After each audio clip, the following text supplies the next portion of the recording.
Ibu bapak, rekan-rekan muda dan adik-adikku yang terkasih, salam jumpa bersama saya Romo Raffi Uran CSSR dalam renungan hari Jumat pekan kedua Prapaskah. Mari kita awali permenungan kita ini dengan tanda kemenangan Kristus. Dalam nama Bapa dan Putra dan Roh Kudus. Amin.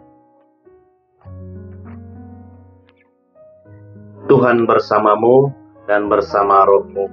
Inilah Injil suci menurut Matius. Dimuliakanlah Tuhan. Sekali peristiwa Yesus berkata kepada imam-imam kepala serta tua-tua bangsa Yahudi, "Dengarkanlah perumpamaan ini. Seorang tuan tanah membuka kebun anggur dan menanam pagar sekelilingnya. Ia menggali lubang tempat memeras anggur dan mendirikan menara jaga di dalam kebun itu. Kemudian ia menyewakan kebun itu kepada penggarap-penggarap, lalu berangkat ke negeri lain. Ketika hampir tiba musim petik, ia menyuruh hamba-hambanya ke penggarap-penggarap itu untuk menerima hasil yang menjadi bagiannya. Tetapi para penggarap menangkap hamba-hamba itu, yang seorang mereka pukul, yang lain mereka bunuh, dan yang lain lagi mereka lempari dengan batu. Kemudian Tuhan itu menyuruh pula hamba-hamba yang lain, lebih banyak daripada yang semula. Tetapi mereka pun diperlakukan sama seperti kawan-kawan mereka. Akhirnya Tuhan itu menyuruh anaknya kepada mereka. Pikirnya, anakku pasti mereka segani. Tetapi ketika para penggarap melihat anak itu, mereka berkata seorang kepada yang lain, "Ia adalah ahli waris. Mari kita bunuh dia, supaya warisannya menjadi milik kita." Maka mereka menangkap dia dan melemparkannya keluar kebun anggur itu, lalu membunuhnya. Maka apabila tuan kebun anggur itu datang, apakah yang akan dilakukannya dengan penggarap-penggarap itu? Kata imam-imam kepala dan tua-tua itu kepada Yesus, "Ia akan membinasakan orang-orang jahat itu, dan kebun anggurnya akan disewakannya kepada penggarap-penggarap lain, yang akan menyerahkan hasil kepadanya pada waktunya." Kata Yesus kepada mereka, "Belum pernahkah kamu baca dalam kitab suci, batu yang dibuang oleh tukang-tukang bangunan telah menjadi batu penjuru? Hal itu terjadi dari pihak Tuhan, suatu perbuatan ajaib di mata kita. Sebab itu, aku berkata kepadamu, kerajaan Allah akan diambil daripadamu, dan akan diberikan kepada suatu bangsa yang akan menghasilkan buah kerajaan itu." Mendengar perumpamaan Yesus itu, imam-imam kepala dan orang-orang Farisi mengerti bahwa merekalah yang dimaksudkannya. Maka mereka berusaha menangkap dia, tetapi mereka takut kepada orang banyak, karena orang banyak itu menganggap dia sebagai nabi. Demikianlah sabda Tuhan.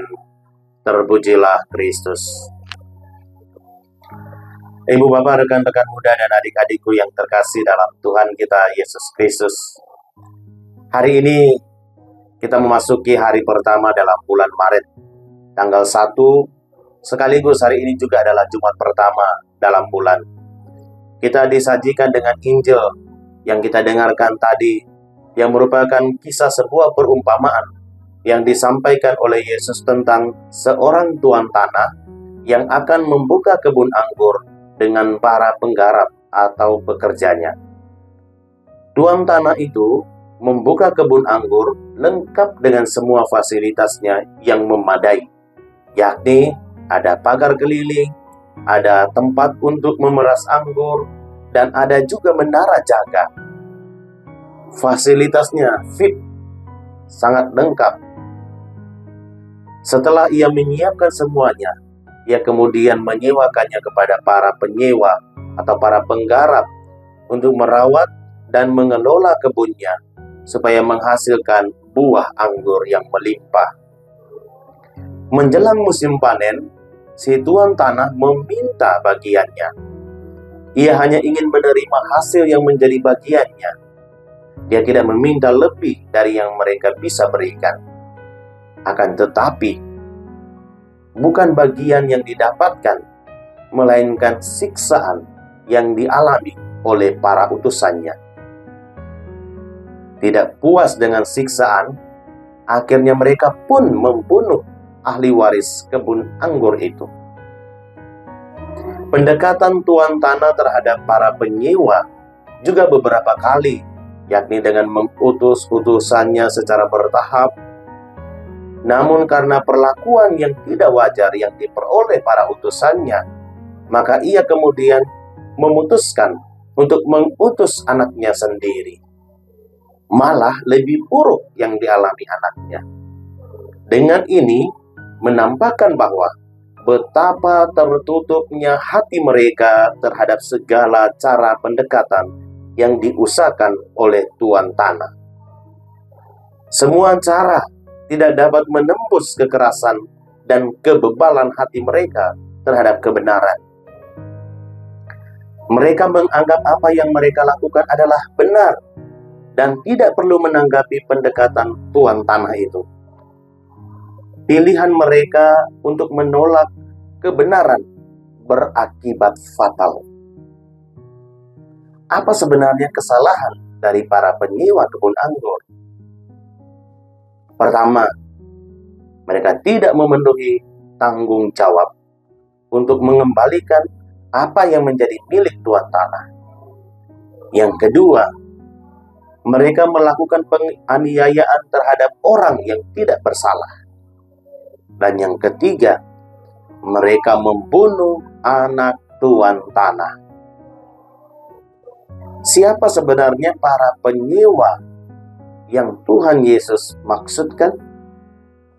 Mereka adalah para imam kepala dan tua-tua bangsa Yahudi.